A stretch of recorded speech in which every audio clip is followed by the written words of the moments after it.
Hello and welcome to another episode of Marty's Matchbox Makeovers. Today I shall be making over this number 29 Bedford milk delivery van that was made in 1958. Can you believe that? This is a very simple model. It only has two colours, the tan outer body and the white milk bottle and crates in the back, which also form part of the base, which is also white. It's got grey metal wheels and axles that have been crimped on one end.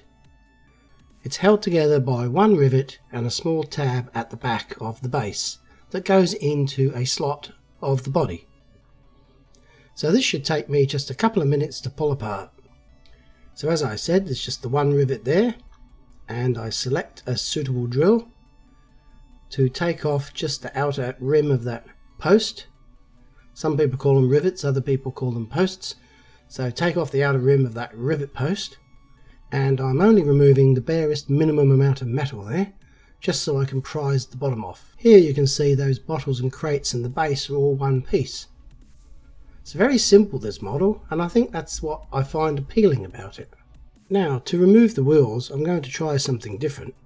I want to use these axles again, so the crimp on the end, I'm going to try and squeeze it in the opposite direction to which it was squeezed when it was formed. It is a bit fiddly, and I have to hold the axle rigid with the other pliers, the small blue ones, because it keeps turning as I'm trying to crush it. But eventually I get there in the end, and the wheel does actually come off. And I'm quite excited now, because I know I can use these axles again, and I shall try and crimp them back to make it look totally original.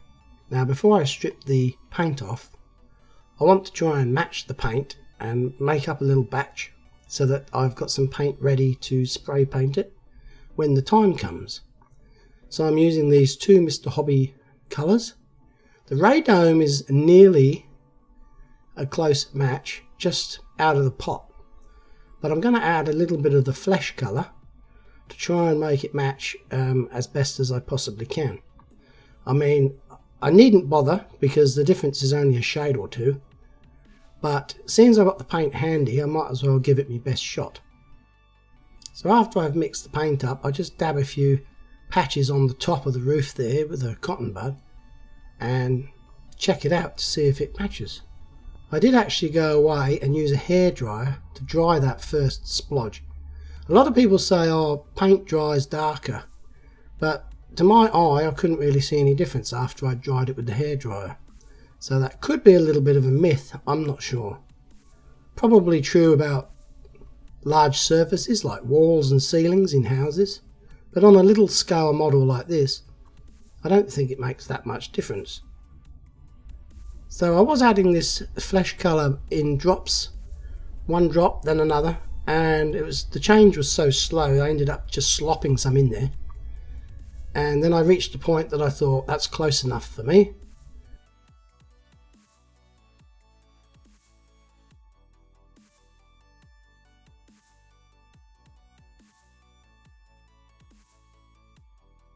So I add some thinners just to keep that paint runny and fresh, and I seal it with some cling film, cling wrap, or I'm not too sure what you call it in your country, and I set it aside for when I need it. Now for the base, I just cleaned some muck off there, look, with a damp cotton bud to reveal the actual colour. I was going to use this white, but it's too much white.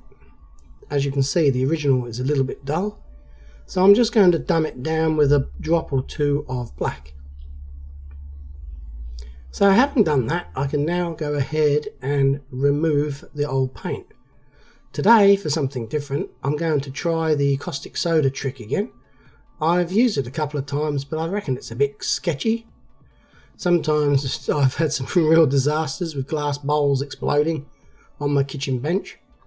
Well, I'm going to be careful this time round and use some gloves and some goggles and do it the safe way. So I've just boiled the kettle, but it's not boiling, it's fairly warm but not boiling, and I've preheated the glass so it doesn't shatter when the heat of the liquid changes.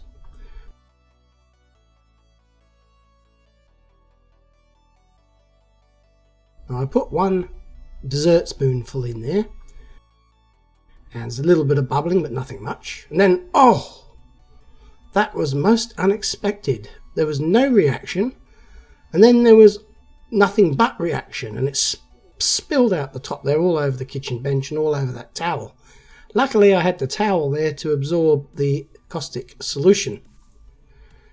So anyway, I had a bit of a clean up, and I jiggled these around for a bit, and I left them in there for 15 to 20 minutes. And here I'm dunking them in some fresh water and just washing off the caustic soda. And to my surprise, there's still a fair bit of white paint on the parts, especially that base there where the milk crates are. All around the necks of the bottles there. It doesn't look like it's been touched. And here I notice that the casting is starting to change colours. So it seems to be going very dark grey. Anyway, I'll put that towel back out of the way, because you've got to clean as you go with this hobby, otherwise the place ends up looking a mess. Now I'm going to plonk these into this ultrasonic cleaner in the hope that it will remove the last little scraps of paint. So I run it for 5 minutes, and I set the temperature for 35 degrees, but it's only got up to 20 something. Whilst that's cleaning, I thought I'd clean these wheels manually with some mineral terps and this gun cleaning brush, which is a very stiff nylon brush. And these come up super duper. All that grime came out of that channel in the middle there around the hubcap thing. So that looks really nice. These are metal wheels, by the way. They're actually shiny underneath, and they've been painted with this grey paint. So we've got 4, 3, 2, 1 second to go. And let's have a look. Oh, well, this has got an even blacker. There's no paint on it, mind you, but it's gone black, and this thing here just looks horrible. And again, that paint around the tops of the bottles hasn't shifted. So I'm going to try and use a wire brush here. Now my old one was a little bit mangled, so I swapped it out for a new one. And a couple of my subscribers have said, hey, what you got to do to stop those fibres flying off? Just put a couple of drops of super glue in there, and that'll hold the brush together and will stop any, or minimise I should say, the fibres flying off the brush. So after I let it set, I started to use it, and this thing was working like a grindstone rather than a brush. It seemed way too severe, and I feared I was going to take the tops of those bottles off. It took me a little while to work it out, but I thought, hang on a sec, I think I'd be better off just using this wire brush instead. And that came up amazing in a really quick time.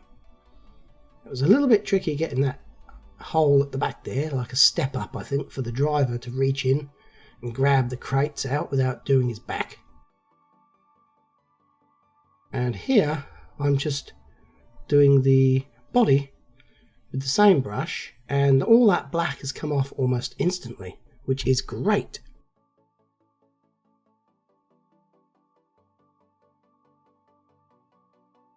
So after I've used that brass brush, I go back to this, and I think now this is where I realise that the brush is no longer serviceable, because by capillary action, I guess you'd say, I think the super glue has migrated up each bristle and bonded it to the one next to it, and this thing is just one big solid lump. And it's absolutely no good at all, and that was brand new this morning when I put it in. And now it's ruined because of that damn super glue. So straight in the bin. I won't be doing that again. So now I pull out one of my old favourites, this bronze wool. And I give it a quick polish. And this is the best stuff ever in my book. It just comes up beautiful. Look at that. In just 5 minutes flat, if that. Now before I can paint this, I've got to drill out that rivet post at the front and tap it so I can screw a 2M button headed screw in there, and that is how I will put the base back onto the body.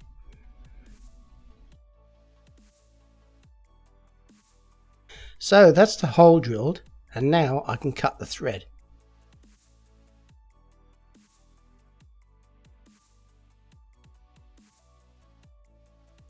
I use a little hand chuck with a cut off Allen key in it to put these screws in. It makes it a lot easier than spinning the right angled Allen key around with your finger. And I've gotten into the habit these days of, after I use this tap, I go over it with a wire brush just to clean out all those cutting edges and flutes on the tip there, and it makes it more efficient. So to undercoat this today, I'm using this Tamiya light grey, which is super duper, in my spray booth. Now I've got the fan going there and it's sucking all the overspray out of the window, through the blind and out the window. Sure, it makes me blind a little bit dirty, but I'm never going to get to see it. I think it's going to be hidden behind the spray booth here for many years to come. And I used the same light grey for the base. Probably a mistake. I do have some white undercoat, and that might have been a better option in this instance because the base is going to be white at the end. Whilst that's drying, I just clean up the axles here with some emery paper in and spin them up in my drill chuck.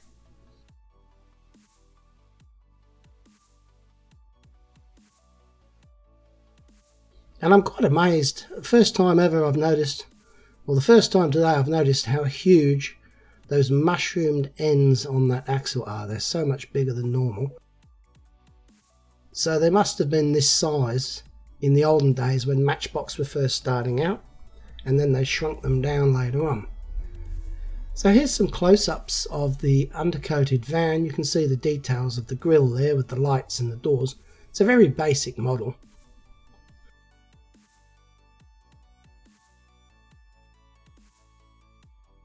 There's all the crates in the back with the bottles in position.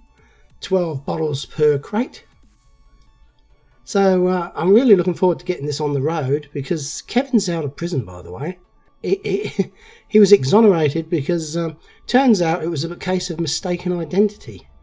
They arrested him and it turned out it was a boy in a bear suit. Can you believe that? So he's innocent, and so yeah, as I was saying, when I get this milk truck on the road, or this milk delivery van on the road, I'm going to show Kevin how to deliver milk and try and get him a milk run happening. So then he'll have some dollars to spend, and maybe he'll help to contribute to the housekeeping. Now this paint reminds me of iced coffee. It's all frothy because I mixed it up with the electric stirrers. Now I'm diluting this paint with something different today. It's the same but different. It's a concentrate of the stuff I normally use, and you mix it up, 2 parts concentrate with 3 parts distilled water, and it works out about half the price, which is always a good thing. And I'm in the habit of mixing up a big batch here, or if I've got a big batch, I'm in the habit of decanting it into this little small squirty bottle, and this is what I use for cleaning brushes and my spray gun, and also for thinning the paint when I'm mixing it up. Now, after I painted the base and the body of this vehicle, I put them in my little oven and toasted them for about 10 or 15 minutes on a medium heat, about 35 degrees actually. And when they come out and cool, you can feel the difference. The paint is hard, it's not tacky at all, and it has no smell, which means it's totally, I think they call it degassed. And that means you can't smell any of the thinners of the paint. So I'm putting the wheels back on, and I'm going to reform the end of these axles by crushing them flat so they look like the originals. To crush them, I'm going to use these adjustable pliers.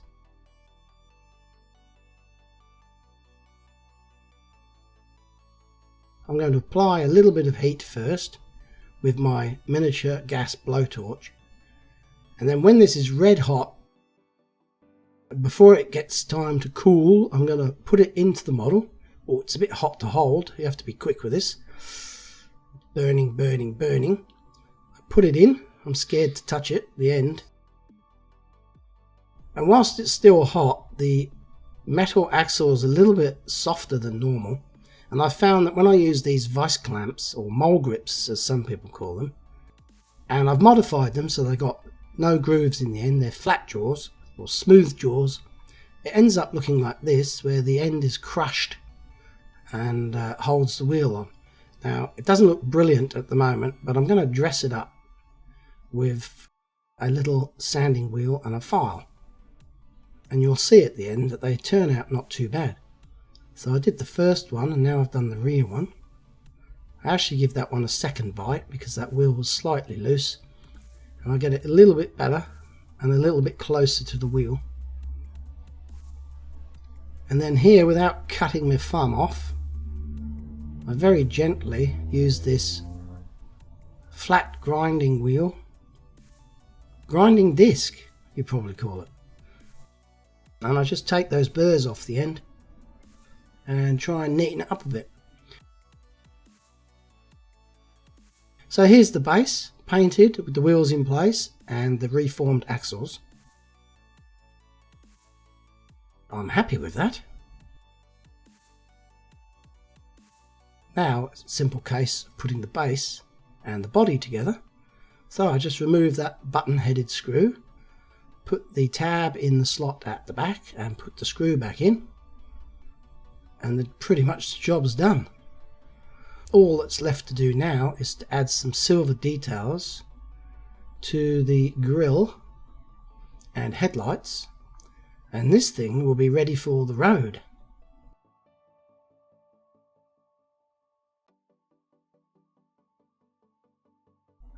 I did this twice today. The first time I used a different type of pen for the first time. It was not this one. And it went on a little bit thin and wishy-washy. So I let it dry, and then I went back to this one, which is the Pentel silver marker pen that I usually use. So that just shows you, always stick with what you know. Don't if it's working for you, stick with it, I suppose. That's the moral of the story. And as you can see, you've probably seen me do it before in other videos. I just squeeze a little bit out onto I dispense a small amount of the silver ink onto the base of a shot glass, and that's a ready use supply there for me to use. You've got about 5 minutes before it goes too thick.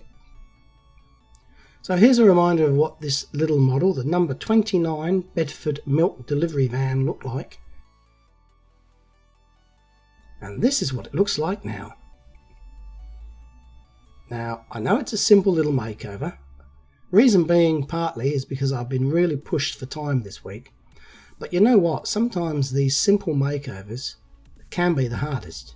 But this one gave me no hassle whatsoever. And I think it's turned out absolutely beautiful. And I'm in love with it.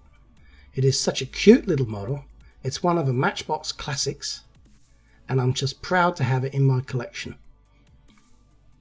So I hope you've enjoyed this episode of Marty's Matchbox Makeovers.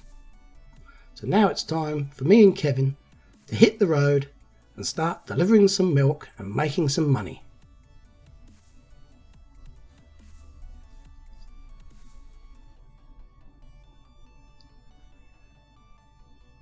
Come on, Kevin, out of bed. It's 6 o'clock in the morning. We've loaded up at the yard and we're now on our round. Now Kevin had one job. Take a bottle of milk over to number 62. I don't know where the heck he's got to. Oh, if it's going to be like this, it's going to be a long day. Where the heck is he? I can't even see him. Oh, he must have been in the van all along.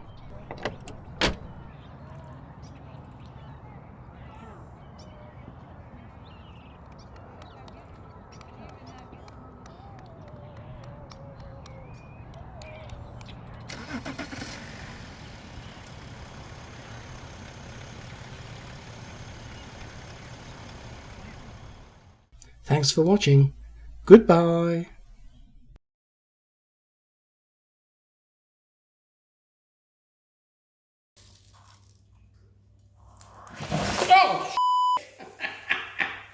Oh, one over the a little bit of water. Okay.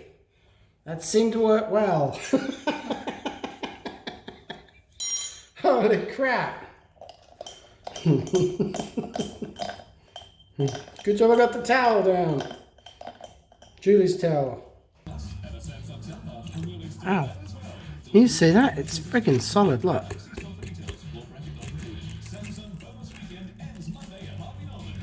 Won't bend.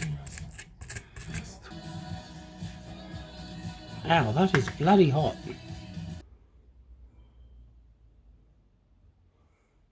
Oh God! So that's the hole. So that's the hole drilled, and now I have to tap it with the no. So that's the hole. Oh, what's wrong with hole? So that's the hole drilled, and now shut up. I don't want one of these moments again.